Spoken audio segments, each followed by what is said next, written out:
Je lis du livre de Genèse chapitre 40, les versets 6 à 8, ce qui suit. Joseph, étant venu le matin vers eux, les regarda. Et voici, ils étaient tristes.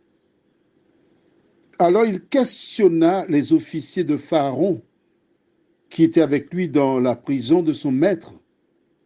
Et il leur dit, pourquoi avez-vous mauvais visage aujourd'hui? Ils lui répondirent, nous avons eu un songe et il n'y a personne pour l'expliquer. Joseph leur dit, n'est-ce pas à Dieu qu'appartiennent les explications? Racontez-moi donc votre songe. Prions.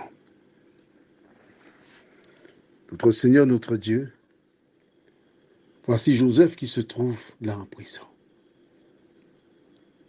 et qui a une attitude qui nous invite à la réflexion. Que le Saint-Esprit nous éclaire encore et qui nous conduise encore dans toute la vérité, nous t'en prions. Au nom de Jésus, pour ta gloire éternelle. Amen. Tu te rappelles, hier, je t'ai dit que le temps jouait un rôle. Il y avait une raison à cela.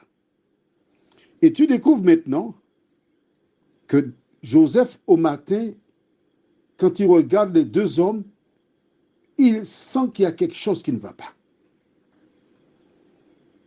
Il fait une démarche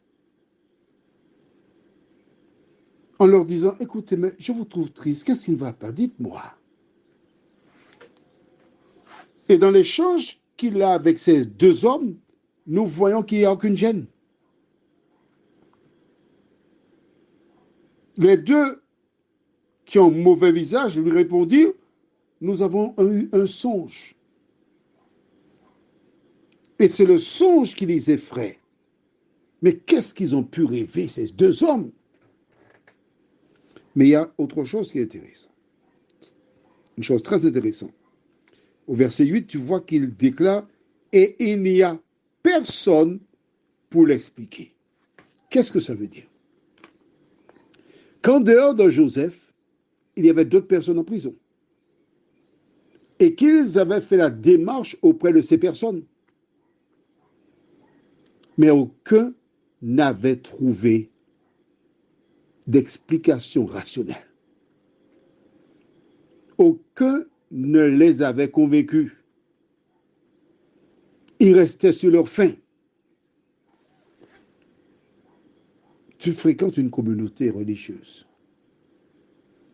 Parfois, des gens y sont à cause des parents qui étaient là, sans se poser de questions, ils ne font que suivre. D'autres, c'est parce qu'ils ont trouvé l'élu de son cœur.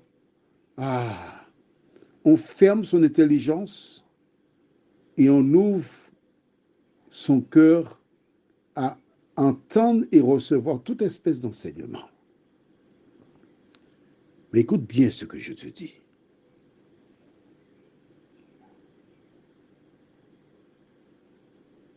Est-ce que tu m'écoutes? M'écoutes-tu? D'accord. Ce qui est important pour toi, ce n'est pas l'histoire de ta communauté. Ce ne sont pas les miracles qui se font. Ce ne sont pas les manifestations. Ce ne sont pas les musiques qui sont merveilleuses. Ce qui est important pour toi, c'est de recevoir l'enseignement biblique et entendre clairement Dieu te dire, voici le chemin, marchez-y. Tu noteras aussi que puisqu'ils ont vu les autres et qu'ils n'étaient pas satisfaits, ils demeuraient sur leur faim. Dis-moi, toi qui m'écoutes, depuis fort longtemps ou bien tout récemment, Est-ce que l'explication que je te donne sur ce que nous lisons te semble rationnelle? Ah, ne dis pas non. Bon, parce que nous ne lisons que la parole. À travers cela, tu vois donc qu'il y a donc deux chemins. Ceux qui n'ont pas été en mesure de satisfaire les deux hommes, et en fin de course, c'est Joseph sur qui il s'appuie. N'oublie pas l'ordre. Hein? D'abord, les autres qui ont été incapables, et en conclusion, c'est Joseph. Ce schéma-là, nous allons le retrouver prochainement. Ne l'oublie pas.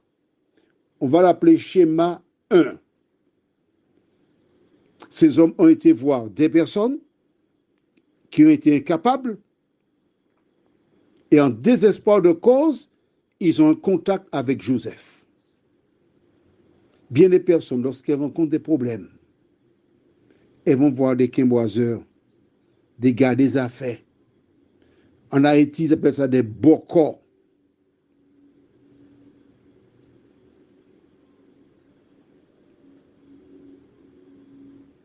Mais généralement, ces personnes ne trouvent pas la solution.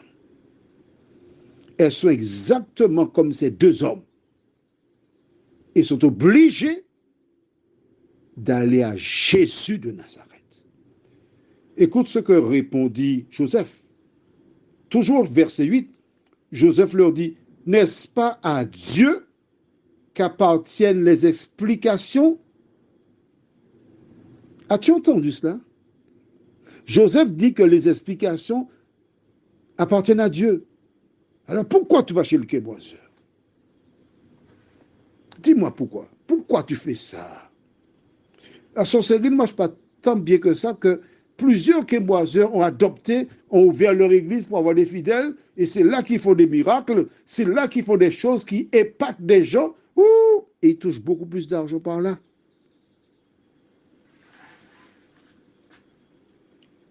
Retiens ce soir. La Bible déclare que l'explication des rêves, c'est Dieu qui la donne. En tenant ces propos, ces hommes sont déjà rassurés parce que Joseph a raconté l'histoire de son grand-père, Abraham, ensuite de Jacob, d'Isaac, son arrière-grand-père, Abraham, Isaac, puis Jacob qui est son père.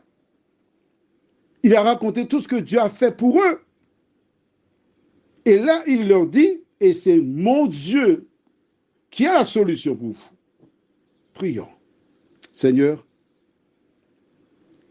il y a des personnes qui ce soir ont bien entendu que c'est toi qui donnes l'explication et qui pourtant ont rendez-vous demain avec un quimboiseur ou dans la semaine ou avec une dame quelconque.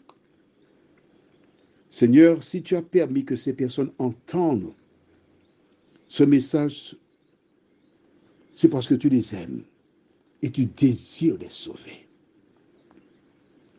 Merci de les visiter. Et toutes celles et ceux qui ont des questions, Seigneur, permets qu'elles aient le courage de rédiger un message par le biais de WhatsApp. En envoyant ce message au portable plus 596 696 889 393. Seigneur, nous te remercions pour tes bienfaits. Nous t'avons prié au nom de Jésus pour ta gloire éternelle. Amen. Je te souhaite une bonne nuit sous le regard de Dieu.